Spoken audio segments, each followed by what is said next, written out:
कभी सोचा है कि इंसान के पाप आखिर कब तक छुपते हैं? क्या कभी वो घड़ी आती है जब हर बुरा कर्म अपने आप सामने आ जाता है?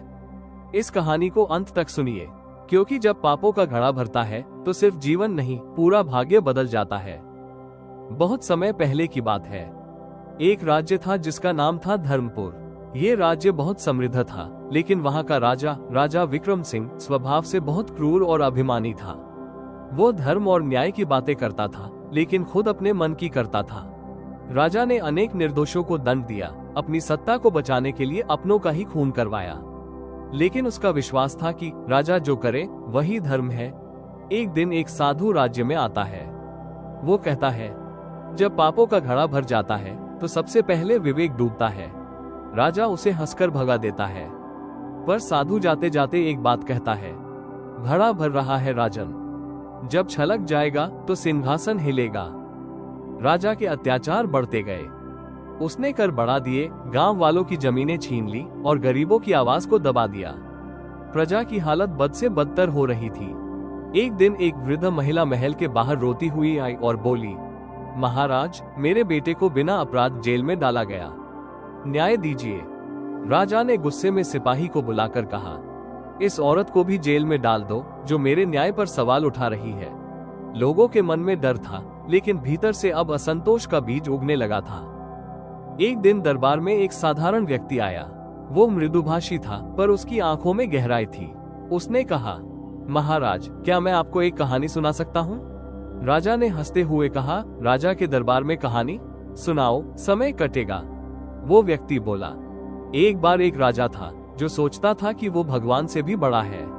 वो पाप करता गया और हर पाप एक बूंद बनकर एक घड़े में गिरता गया। जब घड़ा भर गया तो अचानक उसका राज्य भस्म हो गया और उसे कुछ समझ नहीं आया। राजा चुप हो गया, लेकिन फिर बोला, ये तो सिर्फ एक कहानी है, मेरा घड़ा कभी नहीं भर सकता। एक रात रानी को सपना आता है, एक विशाल घड़ा जो बूंद बूंद भर रहा है, और जब वो छलकता है तो पूरा महल हिल जाता है। रानी डर के मारे सुबह राजा को सपना सुनाती है। राजा क्रोधित होता है, सपनों से राज नहीं चलते, तुम्हें दरबार से दूर रहना चाहिए। पर रानी चिंतित रहती है। वो एक संत के पास जाती है और उनसे पूछती है, क्या पापों का घड़ा सच में भरता है? संत मुस्कुराकर कहते हैं, पापों का घड़ा कब भरता है ये कोई नहीं जानता, पर जब वो छलकता है तो सबसे पहले अपनों की चीखें सुनाई देती है। एक दिन कुछ किसानों को महल के सिपाही पीटते हैं, कारण वे राजा से मिलने की हिम्मत कर बैठे थे। इस बार गांव वालों का गुस्सा फूट पड़ता है।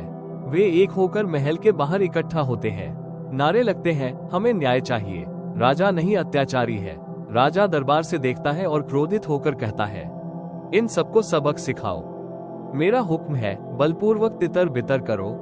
पर सिपाही भी अब भीतर से डगमगाने लगे थे। उन्हें भी लगने लगा था कि घड़ा वाकई भर चुका है। उसी रात वही साधु फिर लौट आता है, चेहरा शांत पर आंखें तेज।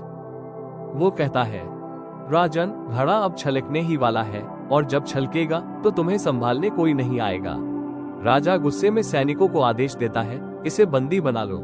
लेकिन जैसे ही सिपाही आगे बढ़ते हैं, एक जोरदार भूकंप जैसा कंपन होता है। महल की दीवारें हिलती हैं। अचानक छत से एक बड़ा हिस्सा गिरता है और राजा की गद्दी टूट जाती है। लोग डर जाते हैं, लेकिन साधु बस मुस्कुराता है। ये कोई सजा नहीं, ये परिणाम है। तुमने अपने कर्मों का घड़ा स्वयं भरा है। राजा घुटनों के बल गिरता है। वो कहता है, मैंने गलत किया, अब क्या मैं बदल सकता हूँ? साधु कहता है, जब घड़ा छलकता है तभी तो सफाई शुरू होती है। राजा सबके सामने क्षमा मांगता है और प्रजा को गले लगाता है। वर्षों के अन्याय का अंत होता है।